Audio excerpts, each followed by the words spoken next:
നീ വന്നേ. നീ ഞങ്ങളുടെ പെങ്ങളെ ഏഷ്യാഡിന് കൊണ്ടുവന്നുണ്ടോ? അയ്യോ, ഈശ്വരനെ വിചാരിച്ച് ദേഹോദ്രം ഏൽപ്പിക്കരുത്.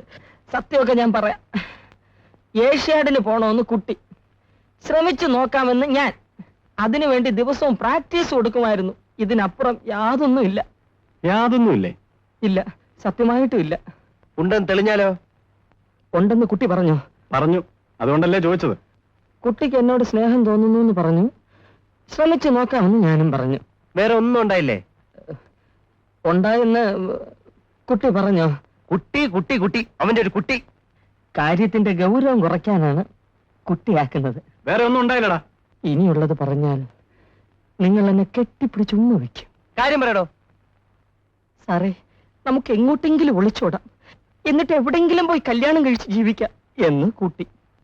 പാടില്ല, പാടില്ല കുട്ടി. അത് കുട്ടിയുടെ സഹോദരന്മാർക്ക് അപമാനമാണ്. അവരും എന്നെപ്പോലെ യുവാക്കളല്ലേ. ഞാനായിട്ട് അവരെ അപമാനിക്കില്ല എന്ന് ഞാൻ. സാർ ഒരു ഭീരുവാണ് എന്ന് കുട്ടി. ഓ, അങ്ങനെ ആയിക്കോട്ടെ എന്ന് ഞാൻ. ഇതിനപ്പുറം വേറെ യാതൊരു രംഗവും ഉണ്ടായിട്ടില്ല കേട്ടോ സാർ. നിനക്ക് ജീവിച്ചിരിക്കണമെന്ന് ആഗ്രഹമുണ്ടോ? നിങ്ങൾ അനുവദിക്കുകയാണെങ്കിൽ കുറച്ചു കാലം കൂടി. എങ്കിൽ മേലാൽ ഞങ്ങളുടെ സഹോദരിയെ കാണരുത്. ഇല്ല, കണ്ടാൽ നിന്റെ എല്ലാം അടിച്ചോടിക്കും. സൂക്ഷിച്ചോ.